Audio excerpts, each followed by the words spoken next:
I want to share with you some of the skill sets that answers that question, why? And the very first one might seem a bit simple. It's preparation. But preparation in my business, unlike any stick and ball sport I know, and the Super Bowl is coming up very shortly, and if a great quarterback has poor preparation and he makes a mistake and he throws a bad pass, he might lose a down. At the very worst, he might lose a game. You have poor preparation in my business at 225 miles an hour, and there's a mistake made, the consequences can be a lot more dire.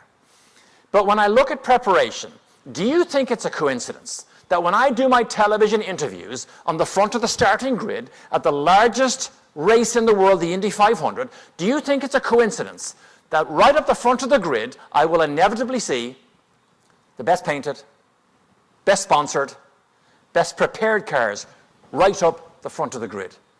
And if you look at these pictures, I see all the mechanics, they're immaculately dressed. They're standing behind the wings of the car. One mechanic has his hand on his heart, so it's probably during the national anthem. But this group of people here knows that the job list and the checklist has been taken care of as well, or maybe even better, than everybody else that they might be in competition with. Now, do you think it's a coincidence that when I move to the middle of the grid, I see some pretty good teams there, but these teams are already looking forward to teams of people who've already demonstrated they've done a better job. The race hasn't even started yet.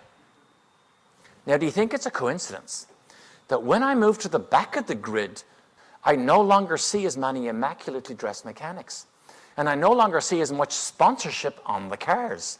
And if you look at this picture here, there's a mechanic on his hands and knees. He's got tools in his hands. He's got the rear wing off the car. He's actually working on the gearbox on the starting grid of the largest single-day attended sporting event in the world. Now, do you think it's a coincidence? Statistically, the fallout and the failure rate at the Indy 500 also starts from the back of the grid, because it is directly proportional to the preparation they put in before they go against the competition. And the back of the grid is inevitably populated by teams of people who wish things hadn't changed so fast, and they only wish it could be like it was in the years past. It never will be. Probably have all the resources available to them, just didn't avail of them. But there's a double whammy to being on the back of the grid in my business. A, you've taken yourself out of a position of advantage.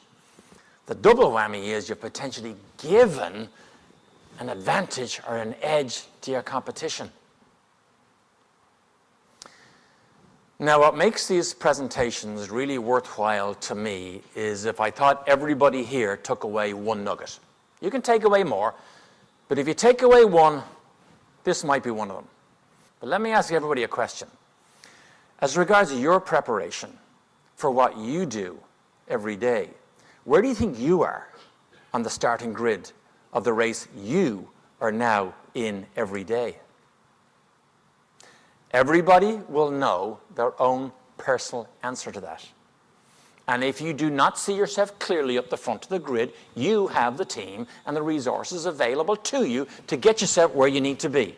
The closer you are to the front of the grid, the closer you are to emulating those teams of success stories that end up on the victory podium on a more regular basis. So I would love everybody here that on a Monday or a Tuesday, Wednesday, whatever day you leave your house to go to work, as you latch the door, say to yourself, as regards my preparation, or the preparation of the people within my sphere of influence, where am I on the starting grid today for the race I'm in every day?